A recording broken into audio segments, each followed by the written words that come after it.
યુગાંત રાજનીતિમાં એક સમયની અજોડ બેલડીના યુગનો અંત આવ્યો ઓફિશિયલી અને એક નવી બેલડી શરૂઆત કરી રહી છે।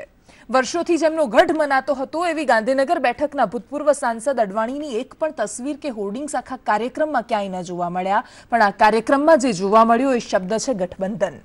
રાજનીતિના ઇતિહાસનો અજોડ શબ્દ, અને આ શબ્દ ગુજરાતમાં મંચ પર જોવા મળ્યો। સીધો સંદેશ પહોંચાડવાનો હતો દેશમાં, અને પ્રકાશસિંહ બાદલ, ઉદ્ધવ ઠાકરે, રામવિલાસ પાસવાને મોકલી પણ દીધો છે। પણ આની સામે કોંગ્રેસ અને એનું મહાગઠબંધન ક્યાં છે એ સવાલ અત્યારે યથાવત છે। ચર્ચા કરીશું। સ્ટુડિયોમાં ઉપસ્થિત છે કૈલાશદાન ગઢવી, કોંગ્રેસના નેતા છે, પ્રશાંત ગઢવી અને મણિલાલ પટેલ, રાજકીય વિશ્લેષક છે। આપ ત્રણેયનું સ્વાગત છે। અને આખા દિવસમાં ગરમાયેલી રાજનીતિ, ભારતીય જનતા પાર્ટીમાં અમિત શાહ દ્વારા ગાંધીનગરના સમરાંગણમાં ભરવામાં આવેલું નામાંકન, અને ત્યારબાદ ગરમાયેલી આખી આ રાજનીતિ। નજર કરીએ અમારા સ્પેશિયલ રિપોર્ટ પર। ડોક્ટર અનિલ પટેલ ભારતીય જનતા પાર્ટીમાંથી પણ જોડાઈ ગયા છે। અનિલભાઈ, જબરદસ્ત રોડ શો, મેગા પ્રદર્શન, શક્તિ પ્રદર્શન કર્યું, પણ આ બધાની વચ્ચે જેના કારણે આ પ્રદર્શન કરવાનો મોકો મળી રહ્યો છે, જેમણે પાર્ટી માટે સમર્પિત પોતાનું જીવન વિતાવ્યું છે, એવા અડવાણીજીનું એક હોર્ડિંગ્સ કે પોસ્ટર ન જોવા મળ્યું। દેવલસિંહ, કદાચ આપે જોયું હતો, અડવાણીજીએ ખુદે એક બાર ફિર મોદી સરકાર એવું થોડા દિવસ પહેલા ટ્વીટ કરેલું છે। એટલે અડવાણીજી, અટલજી આ ભારતીય જનતા પાર્ટી 1980 પછી 2 સીટમાંથી પૂર્ણ બહુમતની સરકાર લાવવામાં એમનું ખૂબ મોટું યોગદાન છે, અને ભારતીય જનતા પાર્ટીનું શીર્ષસ્થ નેતૃત્વ છે। એટલે અડવાણીજી અમારા માર્ગદર્શક હતા, આજે પણ છે અને ભવિષ્યમાં પણ રહેશે। એટલે ભારતીય જનતા પાર્ટીમાં આજે જે રીતે દેશના જુદા જુદા પોલિટિકલ પાર્ટીના પ્રમુખો આવ્યા, ઉદ્ધવજી શિવસેનાના પ્રમુખ આવ્યા, પ્રકાશસિંહ બાદલ બી આવ્યા અકાલી દળના, અને રામવિલાસ પાસવાન પણ આવ્યા। જે રીતે આખા રાષ્ટ્રીય નેતૃત્વએ અમિત શાહજીને શુભેચ્છા પાઠવવા માટે ખાસ કરીને સ્પેશિયલી અમદાવાદ આવ્યા, મને લાગે છે કે આ રાજનીતિનો બહુ મોટો બનાવ કહેવાય। અને જે જન સલાહ આજે ઉમટ્યું છે, ગુજરાતમાં તો 26 સીટ ભારતીય જનતા પાર્ટી મેળવવાની છે, પરંતુ આનો જે સિગ્નલ છે, જે રાષ્ટ્રીય જે મેસેજ છે, એ રાષ્ટ્રીય મેસેજ એ પૂર્ણ બહુમતની ભારતીય જનતા પાર્ટી અને સાથે સાથે એનડીઓની સીટો પણ વધશે, એ પ્રમાણે પૂર્ણ બહુમતની ગઈ વખત કરતાં પણ વધારે સીટની સરકાર એ ભારતીય જનતા પાર્ટી મેળવશે। આજે દેશની જનતાને નરેન્દ્રભાઈના નેતૃત્વમાં, નરેન્દ્રભાઈની નિયતમાં સંપૂર્ણ વિશ્વાસ છે, અને જે પ્રકારે આ 5 વર્ષમાં ભારતીય જનતા પાર્ટીના નેતૃત્વમાં એનડીએની સરકારે જે પરફોર્મ કર્યું છે, એ પરફોર્મન્સના આધારે આજે અડવાણીજી આવ્યા નથી કે બોલાવ્યા નથી? અડવાણીજી આવ્યા નથી પોતે જાતે, અને અડવાણીજીની શુભેચ્છા ભારતીય જનતા પાર્ટી પાસે હંમેશ રહે। અમિતભાઈ શાહ હોય કે અમે બધા અડવાણીજીના માર્ગદર્શનમાં, એમના નેતૃત્વમાં કેળવાયેલા કાર્યકર્તા છીએ। એટલે ભારતીય જનતા પાર્ટી એ હંમેશા વડીલોના માર્ગદર્શનના આધારે, ઠીક છે, એમની શુભેચ્છાના આધારે એ ભારતીય જનતા પાર્ટીનું કામ કરે છે। કૈલાશદાન, સવાલ તો આખરે આપણે એનડીએ નું પ્રદર્શન જોઈ લીધું, યુપીએ ક્યાં છે? બેંગ્લોરમાં એક સમય તમે હાથમાં હાથ પકડીને પ્રદર્શન બતાવ્યું હતું, કોઈ સાથે નથી। એટલી હદ છે કે મમતા બેનર્જીએ તો ટીએમસી માંથી પાછળથી સી કાઢી દીધો, કોંગ્રેસનો શબ્દ હટાવી દીધો। સૌથી પહેલા હું અભિનંદન પાઠવું મારા મિત્રને, ડૉક્ટર સાહેબને, કે 26 સીટમાં 27 સીટ કાઢવાની કોશિશ હતી। જીતુ વાઘાણીનો છોકરો કોપી કરીને એક સીટ કાઢવા માંગતો હતો પોતાની। ચલો, એ વાત ચર્ચાનો વિષય નથી। આજ મુદ્દો આ યાદ છે કે આજે અડવાણીજી કેમ નહીં, બરાબર? તો અડવાણીજી, તમારા પ્રશ્ન જ ખોટો કર્યો ભારતીય જનતા પાર્ટી છે। સંસ્કાર અને સંસ્કૃતિની પાર્ટી આ નથી। જો હોત તો ક્યારે પણ શ્યામા પ્રસાદ મુખર્જીના જે જીવ ગયો એને ધ્યાનમાં રાખ્યા વગર માત્ર સત્તાના ભૂખમાં આતંકવાદીઓના સમર્થનથી બનેલી પીડીપી જે સરકાર જે કાશ્મીરમાં, એમાં સત્તાધીશ થયા હતા એ લોકો એના જોડે, અને જેનો આ પરિણામ જ કાશ્મીરમાં જોઈ રહ્યા છે કે 10,000 પથ્થરબાજો ત્યાં આગળ છોડવા આવ્યા હતા, એનામાંથી એક પથ્થરબાજે આપણે 40 જવાનોનો શહીદી ઓરી લીધી। એના પછી પણ યુપીએ ક્યાં એ સવાલ છે મારો? એના પછી પણ ભારતીય જનતા પાર્ટીની આ સરકારે શીખ નથી લીધી। ચોકીદાર હજુ ઊંઘી રહ્યા છે। આજ પણ જ્યારે ચેકિંગ પેલા આર્મીને કાફલો જતો હતો ત્યારે એક બસ અંદર ઘૂસી ગઈ, એક્સિડન્ટ આ તો સબનસીબે અમારા સૈનિકો, એમાં એ બસમાં સંખ્યા નથી, ખાલી ડ્રાઈવર હતો એટલે બચી ગયા છે। તમે સમજો, ક્યાંક સૈનિકોની શહીદી એક બજારમાં એક દુકાન બનાવીને એના નાથ રાજનીતિ કરવાની જે ગંદો ખેલ ભારતીય જનતા પાર્ટી કરવા જઈ રહી આ રાજ્યમાં આ દેશમાં એ બહુ જ કમનસીબી છે અને દુર્ઘટનાગ્રસ્ત છે. હવે યુપીએ ક્યાં છે? એક્ઝેક્ટલી યુપીએ હર જગ્યા તમે ક્યાં નથી. મને ચલો કે તમારે કંઈક ચર્ચા પર તમે ટીએમસી ની વાત કરી. ટીએમસી જે છે એ પહેલા જ દિવસથી એક ચર્ચામાં સ્પષ્ટ છે કે ત્યાં કને અમે અલગ લડી રહ્યા છીએ, અલગ લડી છીએ, ચર્ચા વાત નથી. જો કાલ ટીડીપી છે તમે જોડે નથી, શું એનસીપી શું અમે જોડે નથી? અમે બધી જગ્યાએ જોડે છીએ. સપા બસપા ટીએમસી આ વાળા ગઠબંધનની વાત હતી. બેંગ્લોરમાં જે લોકો હતા એ ક્યાંય નથી અત્યારે. બેંગ્લોરમાં હતા તો સરકારમાં જે છે એ બધા અહીંયા જ છે. બેંગ્લોરની જે સરકાર બની એમાં જે લોકો હતા બધા આજે હાજર છે. મુદ્દો એ નથી. મુદ્દો શું છે કે શું ભારતીય જનતા પાર્ટી આવા નાટકને શો બતાવીને દેશના લોકોને મૂર્ખ બનાવી શકે? નાટક જ કહીશું એને પણ શું કહીશું? આ શો નાટક છો તો એટલે તમને વાત કરું છું. એનું કારણ કેમ થયું પુરવાર કરી આપું. જ્યારે આ દેશ 5 વર્ષમાં કોઈએ વિચાર્યું હતું કે આ દેશ મહિલાઓ માટે સૌથી સુરક્ષિત દેશ બની જશે? કોઈએ 5 વર્ષમાં વિચાર્યું હતું કે આ દેશના ખેડૂતો એનો માલ મફતના રોડ પર ફેંકવાની મજબૂરી આવશે? 5 વર્ષમાં ક્યારે વિચાર્યું હતું કે આ દેશમાં લોકોને 1 કરોડ 10 લાખ જ્યારે અહીંયા સભા યોજાઈ ત્યાં પણ બહુ જ સારી જનવેદની હતી, ત્યાં પણ જન સૈલાબ હતો, તો એ પણ નાટક જ હતું ને? પણ આ શબ્દ જો આમના શબ્દ છે નાટક જેવા છે. પણ જોયા તને એમના પણ શું હતા? નરેન્દ્ર અમારા રાહુલ ગાંધી સત્યને નજદીક છે અને ભારતીય જનતા પાર્ટી લોકો તો જૂઠના સોદાગર છે. એટલે બે વાતો કોઈ તુલના જ નથી. ઠીક છે, 10-20 સેકન્ડમાં કમેન્ટ લો, આગળ જવું છે મારે. મૂળ વાત એ છે કે આપે પ્રશ્ન પૂછ્યું કે યુપીએ ક્યાં. તમે જો તૃણમૂલ કોંગ્રેસ એને પોતાના નામમાંથી કોંગ્રેસ હટાવી દીધું મમતાજીએ. એટલે કોંગ્રેસની સાદી ભાષામાં કહીએ તો કોઈ છીકણી લેવાય તૈયાર નથી. અને જો રાજકીય ભાષામાં કહીએ તો આજે કોંગ્રેસ માટે પોલિટિકલ અનટચેબિલિટી છે. તમે તેલંગાણામાં ટીડીપી સાથે એને ગઠબંધન કર્યું અને જે જબરજસ્ત માર પડ્યો એટલે આંધ્રમાં ચંદ્રબાબુએ એની સાથે ગઠબંધન છોડી દીધું. યુપીમાં સાયકલ સાથે કોંગ્રેસે ગઠબંધન કર્યું અને સપા સાફ થઈ ગયું એટલે સપાએ ગઠબંધન છોડી દીધું. બસપાએ તો જાહેરમાં એમ કહી દીધું કે ભારતીય કે કોંગ્રેસ સાથે કોઈ લેવા તમે ખોટી સહાનુભૂતિ મેળવવાની છોડી દો. 7 સીટ યુપીની બધી સીટ લડી હોય તો લડો. રાહુલ ગાંધીનો હાથ પકડવા કોઈ તૈયાર નથી. ઠીક છે, આગળ જવું છે મારે. 3 રાજ્યો વિધાઉટ ગઠબંધન અમે લઈને આવ્યા છીએ. કોંગ્રેસ પાછળથી બસપાએ સપોર્ટ કર્યો છે એટલે લોકસભાની ચૂંટણીમાં ખબર પડશે. મણીલાલભાઈ, સવાલ અત્યારે આખી આ પરિસ્થિતિ જે સર્જાઈ રહી છે એની અંદર આ જે ભીડ આવી રહી છે, પહેલા તો એવું કહેવાતું કે સ્વયંભૂ ભીડ આવતી હતી, અત્યારે લાવવી પડે છે. મતલબ રાજકારણમાં અત્યારે પરિસ્થિતિ બદલાતી ગઈ છે કે લોકોને ના રસ રહ્યો છે, લોકોને ના વિશ્વાસ રહ્યો છે. ભીડ તો આવે છે પણ મોટા ભાગે બંને પક્ષોમાં એ મેનેજ તો કરવી પડે છે. બસો મોકલવી પડે છે, કાર્યકર્તાઓને બોલાવવા પડે છે અને ઘણું બધું આખું એ મેનેજમેન્ટ કરવું પડે છે, જેવી રીતે એક ઇવેન્ટ મેનેજ થતી હોય. મતલબ રાજકારણની પરિસ્થિતિ બદલાઈ ગઈ છે કે જ્યારે લોકો સ્વયંભૂ આવતા અને નેતાને સાંભળવા માટે આતુર રહેતા. એ દેશની લોકશાહીનું એક દુર્ભાગ્ય છે કે લોકોને લાવવા પડે.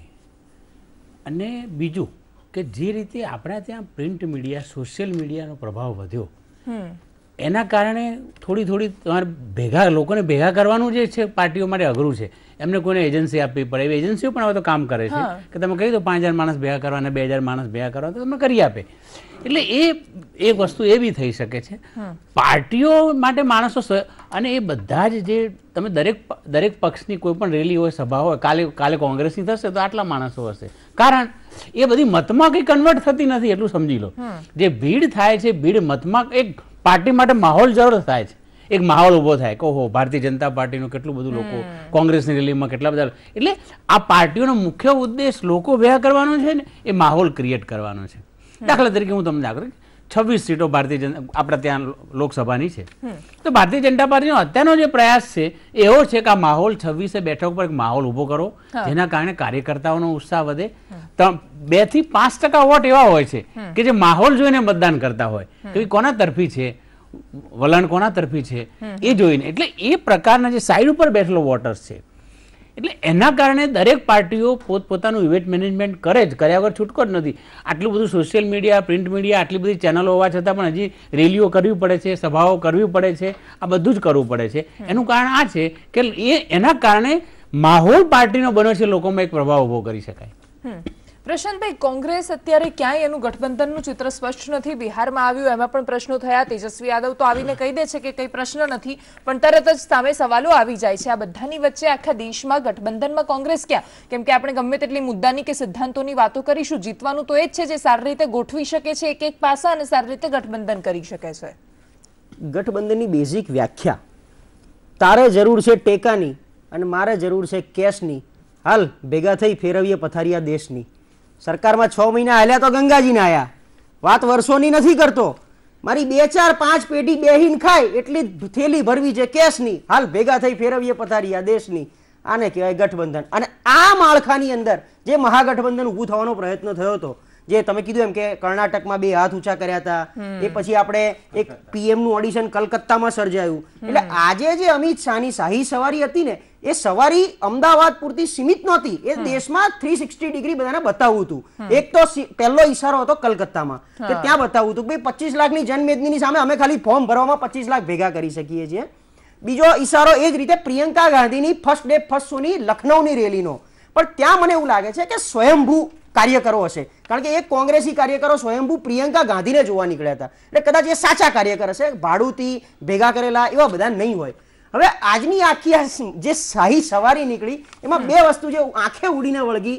એક તમે પૂછી લીધું કે અડવાણીની ગેરહાજરી, એ જ રીતે ઘાટલોડિયા વિધાનસભામાં આનંદીબેનની ગેરહાજરી મને ખૂંચી. હવે હું પ્રોટોકોલની રીતે એવું વિચારું તો આનંદીબેન રાજ્યપાલ છે, તો કદાચ રાજ્યપાલની દ્રષ્ટિએ નહીં આવ્યા હોય, જો પ્રોટોકોલ એમને નડે તો આખી આ રેલીમાં આચાર સંહિતા ક્યાંય નડી જ નહીં ભાજપને. આ સીધો મારો ક્વેશ્ચન છે સરકારને, સત્તાને અને વિપક્ષને, કે શું આચાર સંહિતામાં ક્યાંય નડી જ નહીં હોય? કારણ કે કેટલા બધા આચાર સંહિતાના ઉલ્લંઘન થયા જ હશે આજે, તો ક્યાંય કોઈ, એટલે આ શું ભાજપને એક અપવાદ હોય છે? આ બધું આજનું જોયા પછી મને આ વસ્તુ યાદ આવે છે, ભાજપ કરતા પણ સત્તાધારી પક્ષ, એટલે સત્તાધારી, યસ એક્ઝેક્ટલી, સત્તાધારી પક્ષના એક અપવાદ હોય છે. કારણ કે કોડ ઓફ કન્ડક્ટ રિસ્પોન્ડ કરવા માંગે છે અનિલભાઈ, તમે સવાલ એમને પૂછો એટલે આવું છું કૈલાશ તમારી પાસે. આનંદીબેન એ રાજ્યપાલ છે, હા, એટલે એના વિશે સ્વાભાવિક છે એમણે જે પ્રશ્ન ઉભો કર્યો, અને બાકી જે બધા લોકો નીતિનજી હતા, પિયુષ ગોયલજી હતા, તો એ બધા સરકારના મિનિસ્ટર છે. એટલે આ આજનું નથી, કોઈ પણ ચૂંટણીમાં જ્યારે ચૂંટણી જાહેર થયા પછી પણ એ બધા લોકોનો પ્રચાર કરવાનો અધિકાર છે. એટલે કોડ ઓફ કન્ડક્ટની એમણે વાત કરી. 100% કોડ ઓફ કન્ડક્ટ પણ જોવો જોઈએ. તો આજે જે કોડ ઓફ કન્ડક્ટ પ્રમાણે જે વાહનોની જે સંખ્યા છે કહેવાય, એ જ પ્રમાણેની હતી, પરમિશન લીધેલી હતી. બાકીના તો લોકો ચાલતા ચાલતા, મોટા ભાગના કાર્યકર્તાઓ આટલો મોટો જનસેલાબ ચાલતા ચાલતા હતો, અને કેટલી ગરમી હતી, કેટલી ગરમી. પ્રશાંતભાઈ, હું સ્થળ પર હતો હાજર, એટલે મને ખબર છે આટલી ગરમીમાં કોઈ સામાન્ય રીતે ઊભા ના રહેવાય. એટલે એ તો છે કે આજે ગરમી બહુ હતી છતાંય બધા લોકો 9 વાગ્યાથી દેવાંશીએ પણ મહેનત કરી છે. એટલે 9 વાગ્યાથી 4 કિલોમીટરનો આટલો 4.5 કલાકનો રૂટ, એ કોઈ નાની સૂની ઘટના નથી. કાર્યકર્તાઓ હતા છેક સુધી, એટલે એ તો માનવું પડશે. પણ અત્યારે સવાલ આખરે ઉદ્ધવ ઠાકરે એક પ્રશ્ન પૂછ્યો હતો, એ જ પ્રશ્ન તમને પૂછી રહી છું કે જો સવાલ કરીશું અત્યારે ભાજપમાં મંચ પરથી કે કોણ પ્રધાનમંત્રી, તો બૂમ સામેથી તરત આવી પણ ગઈ હતી, મોદી મોદી મોદી. અત્યારે તમે સપાના કાર્યકર્તા લાવો, બસપાના લાવો, જેડીયુના લાવો, પછી પશ્ચિમ બંગાળમાંથી લાવો અને કોંગ્રેસના કાર્યકર્તાઓને ઉભા રાખો, બધા એક સાથે આવી જાવ અને સવાલ કરો કોણ પ્રધાનમંત્રી, તો એક નારો લાગવાનો છે. શું આ દેશમાં રાષ્ટ્રપતિ ઇલેક્શન કરવાના છે આપણે?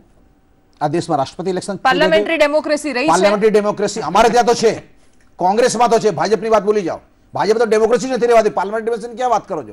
ભાજપમાં પાર્લામેન્ટરી ડેમોક્રેસીની વાત મત કરો. તમે એક વાત કરતા હો છો કે મનમોહન સિંહજીએ કહ્યું હતું રાહુલ ગાંધીને, રાહુલ ગાંધી પછી એમણે કહ્યું કે મનમોહન સિંહજીને બનાવો, ત્યારે પાર્લામેન્ટરી ડેમોક્રેસી, પાર્લામેન્ટરી ડેમોક્રેસી હતી ને અમારી, બધા સાંસદો મળીને નક્કી કર્યું. રાહુલજીએ કહ્યું કે મનમોહન સિંહજીને બનાવો. તમે આભાર, તમે થેન્ક્સ કહો, તમને રાહુલજીનો વખાણ કરો, રાહુલજી મનમોહન સિંહ જેવા પ્રધાનમંત્રી વખાણ જ કરી રહી છું. પણ અલ્ટિમેટલી પાર્ટીના જનરલ સેક્રેટરી હતા ને, બધા ચર્ચા કરીને એમને જવાબ દીધો તમે બધા સાંસદો સેન્સ લઈને નક્કી કરો. નક્કી પાર્ટી કરે છે ને, થોડા સાંસદો નક્કી કરે છે. ભારતીય પાર્ટી આ તમે સમજો, ઇન્દિરા ગાંધીને કોણે નક્કી કર્યા, નહેરુજીને કોણે કર્યા? આપણા દેશમાં પહેલેથી આવું ચાલી આવ્યું છે, વ્યક્તિ કેન્દ્રિત રાજનીતિ છે. લોકતંત્રમાં તો નરસિંહ રાવ કેમ પ્રધાનમંત્રી બન્યા દેશમાં?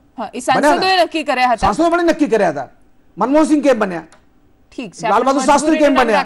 લાલ બહાદુર શાસ્ત્રી કેમ બન્યા? ઇન્દિરાજી ત્યારે હતા તો કેમ બન્યા? આ બધી વાત સમજવા જેવી વાત છે. મુદ્દો એ નથી, મુદ્દો રાષ્ટ્ર, આ દેશના લોકતંત્રને બચાવવાની પાર્ટી કોણ, લોકતંત્ર આગળ લઈ જવાની પાર્ટી કોણ? તો એ માત્ર કોંગ્રેસ પક્ષ છે.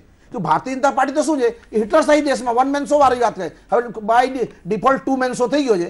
કારણ કે એ હવે પાછળ લાઈનમાં છે એમને, એટલે એમનો વિષય છે. ચલો ચર્ચાની મુદ્દો એ નથી દેવાંશી. શું આ 100 થી લોકતંત્રમાં જનમાનસ ઉપર સારી છાપ પડે છે? જ્યારે સમસ્ત દેશમાં આટલી મોટી બેરોજગારી, વર્લ્ડમાં સૌથી વધારે બેરોજગારી ભારતમાં છે, આ 5 વર્ષમાં આવી છે 7.2%. આ વર્લ્ડમાં સૌથી વધારે જેટલા સર્વે આવે બધા ચેક કરો, બેરોજગારી આ દેશ માટે ઇલેક્શનનો સૌથી મોટો મુદ્દો છે.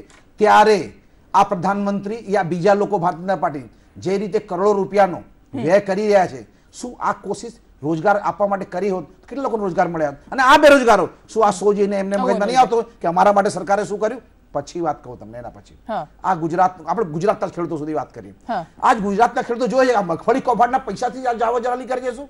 ગુજરાતના ખેડૂતો પૂછે છે કે નર્મદાના એનાથી કરે છે શું? એટલે અમારે શું થાય છે, અમે પણ જ્યારે ચર્ચા લઈને જે લોકો નળ ગટર રસ્તાની વાતો કરતા હોય છે લોકસભાની ચૂંટણી, લોકોને એ જ જોઈએ છે. લોકો આજ પણ એ જોઈએ છે. તમે કહ્યું ત્યારે તમને પાર્લામેન્ટરી ડેમોક્રેસી યાદ આવે, ત્યારે સાંસદની ચૂંટણી, વિધાનસભાની ચૂંટણી અને નગરની ચૂંટણી અલગ ના હોય. જો મતદાર છે એને એની જરૂરત જે સરકારથી લેવી છે, તમને એવું લાગે છે કે સ્થાનિક મુદ્દાઓ પર વોટ મળશે? સ્થાનિક મુદ્દા ઉપર જ વોટ મળશે.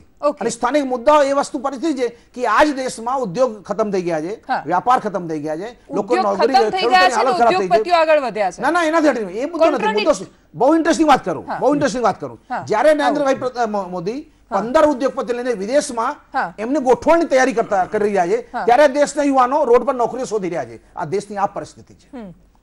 આજે તમે આખા મુદ્દાઓની વાત કરી. જો સ્થાનિક મુદ્દાઓ પર મત મળે છે તો સૌથી મોટો સવાલ તમારી સામે જ થશે, કેમ કે ના બેરોજગારી માટે સવાલ છે, તમે એને ટાળી જ ન શકો ક્યારેય. ખેડૂતોનો પણ પ્રશ્ન છે. આ બધા પ્રશ્નો એવા છે કે તમે ભલે એનો ભાષણમાં ઉલ્લેખ નહીં કરો પણ તમે એને ટાળી નહીં શકો. અનિલભાઈ, દેવાંશી, મારા મિત્ર કૈલાસભાઈએ જે લોકશાહીની લોકતંત્રની વાત કરી, આ એક કોંગ્રેસ પાર્ટી છે કે જેણે દેશમાં ઐતિહાસિક રીતે કટોકટી નાખી હતી, એ લોકતંત્રની વાત કરે છે. આ એ કોંગ્રેસ પાર્ટી છે કે જેણે નહેરુજીના અવસાન પછી દેશમાં અનેક લોકો સિનિયર કોંગ્રેસના કાર્યકર્તા હતા અને ઇન્દિરાજીને વડાપ્રધાન બનાવી દીધા, કારણ કે ત્યાં તો એક પરિવાર તંત્ર ચાલે છે, ડેમોક્રેસી પાર્લામેન્ટરી છે ને, ત્યાં ફેમિલી ડેમોક્રેસી ચાલે છે. અને મને હજુ એ દિવસ પણ યાદ છે કે કમનસીબે શ્રીમતી ઇન્દિરાજીનું મૃત્યુ થયું. એ દિવસે પ્રણવ મુખર્જીએ વડાપ્રધાન થવા માટેની ઈચ્છા વ્યક્ત કરી. પ્રણવ મુખર્જીના ખૂણામાં નાખી દીધા. રાજીવજીને બનાવ્યા કે જે ખરેખર તો પાયલોટ ઉડાડતા હતા, એમનો રાજનીતિક કોઈ અનુભવ નહોતો. ત્યારે એ લોકતંત્ર ક્યાં આવ્યું? રાજીવજીના ગયા પછી નરસિંહ રાવજી આવ્યા, ત્યારે સોનિયાજી ફૂલ ફ્લેજ પોલિટિક્સમાં હતા. પછી સોનિયાજીને ફૂલ ફ્લેજ પોલિટિક્સમાં લાયા. 2004માં જ્યારે એક ગઠબંધનની રાજનીતિની રીતે પોસ્ટ પોલ કોંગ્રેસ લોકતંત્રની વાત કરે છે. 2004માં સોનિયાજીને વડાપ્રધાન બનવાની વાત હતી અને એ પરિવારની રીતે એમને બનવાની વાત થઈ, પરંતુ રાષ્ટ્રપતિ અને સુબ્રમણ્યમ સ્વામીના કારણે આપણે ઐતિહાસિક રીતે જાણીએ છીએ. એટલે કોંગ્રેસે કૈલાસભાઈ, હું એક શબ્દ બોલું, એટલે કોંગ્રેસે લોકતંત્રની વાત કરવાની જરૂર નથી. બીજું એમણે બીજી એક વાત કરી, 2 સેકન્ડ, એમણે ઉદ્યોગપતિની વાત કરી. મને એવું લાગે છે કે 2014 પછી આ 15 ઉદ્યોગપતિનો જન્મ થયો છે.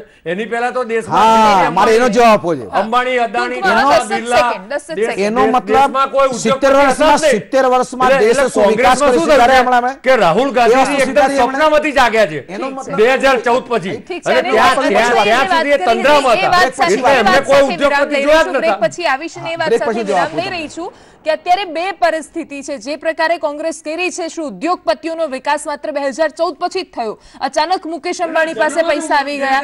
અને બીજો પ્રશ્ન કે આખા જે આ બધા ઉદ્યોગોની વાતો કરે છે, શું 2014 પછી દેશનો જન્મ થયો? પહેલા દેશમાં કંઈ હતું જ નહીં. આ બંને પ્રશ્નો બંને એકબીજાને પૂછી રહ્યા છે.